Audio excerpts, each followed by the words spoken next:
तो movie start होती है तो हम देखते हैं एक शहजादी को मतलब प्रिंसेस को जो अपने महल में इस वक्त कैद होती है।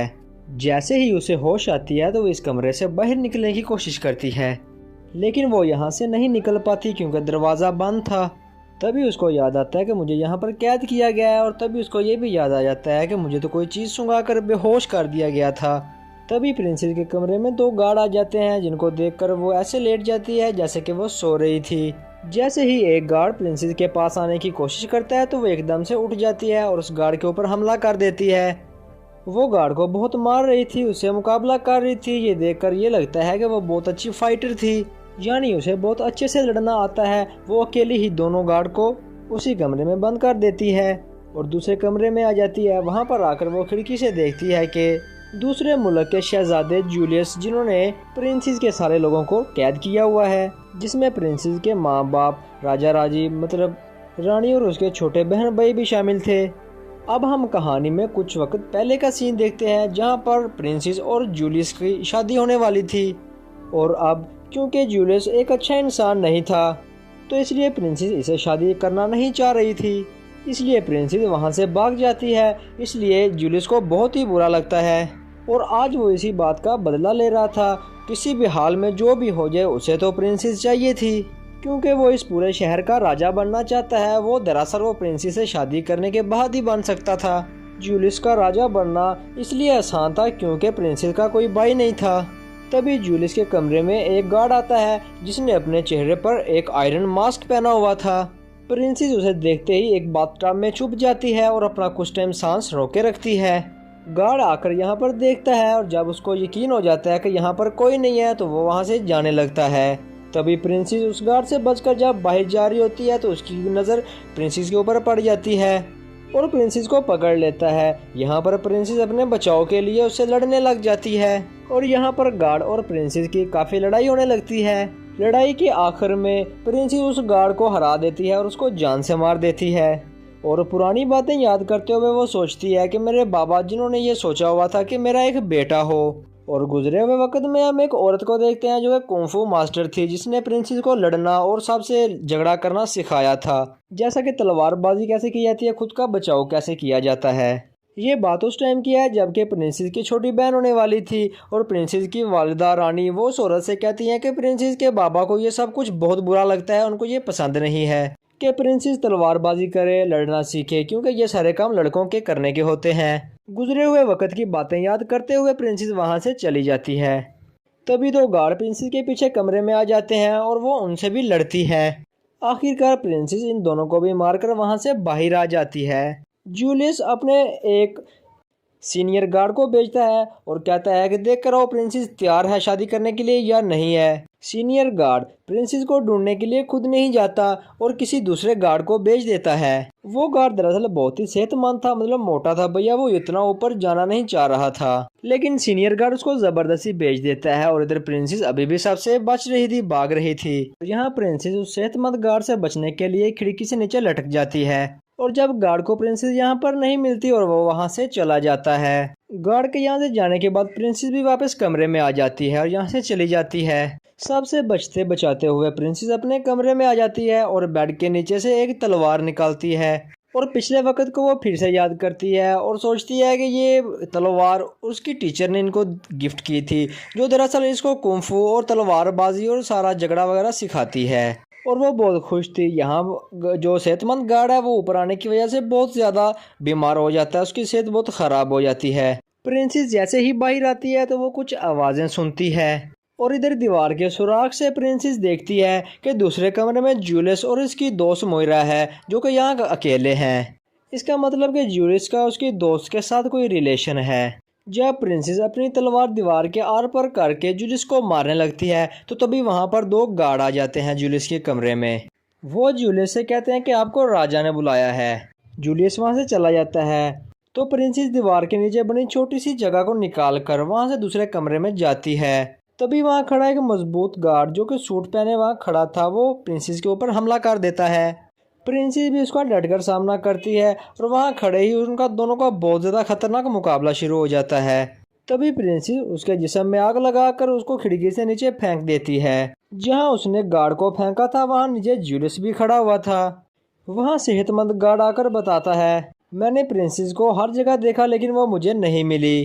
तभी जूलियस अपने सीनियर गार्ड के ऊपर बहुत ज़्यादा गुस्सा करता है और भड़कता है और उसे कहता है अभी जाओ और पूरे महल की तलाशी लो। और वो फिर वहाँ से चला जाता है। इधर मोरा गार्ड सब गार्डों पर शक करने लग जाती है और कोई तो ऐसा है कि जिसको इस महल के सारे रास्तों का अच्छे से पता है। तो सब गार्ड इसका बहुत मजाक उड़ाते हैं और हंसने लग जाते हैं। इस बात पे मोरा को बहुत ज़्यादा गुस्सा आ जाता है। तभी मोरा अपने कोड़े से सीनियर गार्ड के ऊपर हमला कर देती है और उसको बहुत ही दर्दनाक मौत देती है, क्योंकि वो गार्ड का गला काट देती है। क्योंकि इस कोड़े में 2 ब्लेड लगे हुए थे जो कि मोरा की उंगली से कंट्रोल होते थे। तभी मोरा सब गार्ड को कहती है कि पूरे महल की तलाशी लो और ये सब कुछ प्रिंसेस ऊपर खिड़की में देख रही होती है और अपनी जान को बचाने के लिए वहां से भागने की कोशिश करती है। तभी बहुत सारे गार्ड तलाशी लेने के लिए आ रहे थे और एकदम से प्रिंसेस को घेर लेते हैं और प्रिंसेस भी पीछे नहीं हटती। वो बहुत सारे गार्ड्स को अपनी तलवार से मार देती है। तभी प्रिंसेस का रास्ता रोकने के लिए बहुत सारे गार्ड आ जाते हैं। खुद को बचाने के लिए प्रिंसेस सब गार्ड से लड़ती है, मुकाबला करती है, लेकिन इस लड़ाई में वो खुद भी बहुत जख्मी हो जाती है। तभी प्रिंसेस अपने गले का माला से निकाल मोती जमीन के ऊपर फेंक देती है, जिससे तमाम सिपाही मतलब गार्ड फिसल कर गिर जाते हैं और इन सब के ऊपर से गुजरते हुए वहां से भाग जाती है। तभी प्रिंसेस एक गार्ड को पकड़कर खिड़की से नीचे कूद जाती है। नीचे गिरने के बाद गार्ड तो बहुत ज्यादा जख्मी हो जाता है, लेकिन प्रिंसेस बच जाती है। और यहाँ एक और गार्ड था जो प्रिंसेस से बहुत ज्यादा लड़ता है, लेकिन आखिर में प्रिंसेस उसे भी मारकर वहां से भाग जाती है। तभी वो खिड़की के बाहर एक लंबा कपड़ा लटकता हुआ देखती है, जिसके ऊपर लटक कर वो कूद जाती है। उस कपड़े को इस्तेमाल करते हुए उसके जरिए प्रिंसेस एक कमरे के अंदर आ जाती है। तभी प्रिंसेस खुद को जख्मी पाकर बहुत डिसहार्ट हो जाती है और अपने गुजरे हुए वक्त को याद करने लग जाती है, जहां हम देखते हैं कि प्रिंसेस के डैड उसकी शादी उसके मर्जी के खिलाफ जूलियस से करने वाले थे। तो प्रिंसेस राजा से कहती है कि आप जानते हैं कि मुझे जूलियस अच्छा नहीं लगता, मैं उससे शादी नहीं करना चाहती और आपको तो पता है कि मेरा ख्वाब एक फाइटर बनने का है। तो राजा गुस्से होकर उससे कहता है कि ये सारे काम लड़कों के हैं और आपको पता है कि आप यहाँ की प्रिंसेस हैं और मैं नहीं चाहता कि आप तलवारबाजी सीखें। और एक बात और सुन लें कि मैं चाहता हूं कि आपकी शादी जूलियस से ही होगी और मैं चाहता हूं कि वो इस शहर का राजा बने। बेशक आप मेरी बेटी हैं, लेकिन मुझे आपसे ये उम्मीद नहीं थी कि आप मुझे ऐसे जवाब देंगी। ये सुनकर प्रिंसेस को बहुत दुख होता है और मौजूदा वक्त में जब वो अपनी पट्टी कर रही होती है तो उसके कमरे में कोई आ जाता है, जिसकी आवाज़ सुनकर प्रिंसेस होशियार हो जाती है। तभी वो देखती है कि वो कोई गार्ड नहीं, दरअसल वो इसकी मास्टर टीचर थी। वो अपने टीचर को सामने पाकर बहुत खुश हो जाती है। दरअसल इसको बहुत सारी चोटें लगी थी, जिसकी वजह से वो गिर जाती है और अपने टीचर से पूछती है कि आप इधर क्या कर रही हैं। तो वो टीचर इसको कहती है कि मैं तो तुम्हें ढूंढते हुए इधर तक आ गई हूँ। तो तभी वो प्रिंसेस को उठाकर बेड पर बिठाती हैं और इनकी बैंडेज वगैरह करती हैं। तो प्रिंसेस अपनी टीचर से पूछती है कि ये सब कुछ क्या हो रहा है, क्यों ये सब कुछ हो रहा है, क्योंकि उसको तो कुछ याद नहीं था। तो इसकी टीचर इसको बताती है कि एक रात जूलियस यहाँ पर आया था अपने गार्ड्स के साथ हमसे झगड़ा करने के लिए और बदकिस्मती से हमारे लोग लड़ने के लिए तैयार नहीं थे और जूलियस बहुत ही जालिम इंसान है, खुद गर्ज बंदा है और उसको किसी इंसान के ऊपर तरस नहीं आया और उसने सबको मार दिया। ये सुनकर प्रिंसेस को बहुत दुख होता है और वो इन सब का जिम्मेदार खुद को ठहराती है। ये देखकर उसकी टीचर उसको समझाती है कि ये वक्त खुद को शेम करने का नहीं है, ये लड़ने का है, हमें बहुत सारी जिंदगियां बचानी होंगी। और वो प्रिंसेस को बताती हैं कि यहाँ से निकलने का एक ही रास्ता है जो कि पानी के अंदर से होकर निकलता है। वहां से निकलकर ये एक किचन के पास जाती हैं, जहाँ ये दोनों देखती हैं कि जूलियस के गार्ड बहुत ही तबाही मचा रहे थे, लोगों के ऊपर जुल्म कर रहे थे। यहाँ पर इसके 3 गार्ड एक औरत को पकड़ते हैं और उसको उसके ऊपर बहुत ज्यादा जुल्म कर देते हैं। ये देखकर चुपके चुपके ये दोनों यहाँ पर आती हैं और गार्ड्स के ऊपर हमला कर देती हैं और इस औरत से भी कहती हैं कि पीछे एक रास्ता है, तुम वहां से भाग जाओ। और इधर ये दोनों इन गार्ड्स के साथ मुकाबला करती हैं, इनके साथ लड़ती हैं। जाहिर सी बात है वो बहुत बहादुर थी, वो इन गार्ड के साथ मुकाबला करती हैं और इनको हराती जाती हैं। एक बचा हुआ गार्ड जो उन पर हमला करने जा रहा था, तभी वहां पर आ जाती है मोइरा।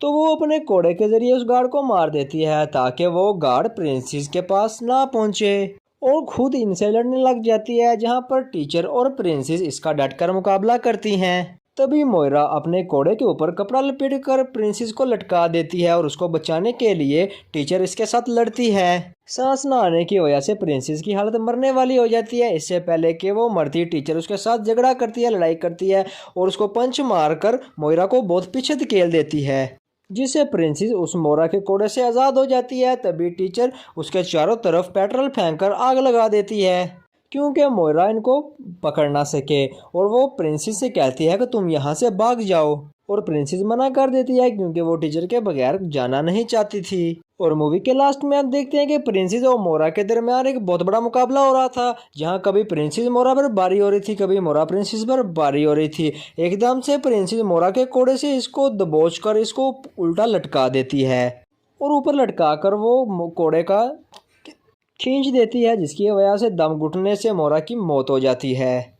उसको मारने के बाद प्रिंसेस जैसे ही अंदर जाती है तो वो देखती है कि जूलियस ने उनकी टीचर के ऊपर हमला कर दिया है और देखती है कि उनकी टीचर बहुत जख्मी है। ये देखकर प्रिंसेस बहुत डिसहार्ट हो जाती है, उसकी आंखों से आंसू आने लग जाते हैं। वो ये सोचती है कि जो जख्मी टीचर थी वो दरअसल मर चुकी है। तभी टीचर का साथी आकर वहाँ उनको ले जाता है और अब इस चर्च में जूलियस और प्रिंसेस ही बच जाते हैं और इन दोनों के दरमियान एक खतरनाक लड़ाई छिड़ जाती है।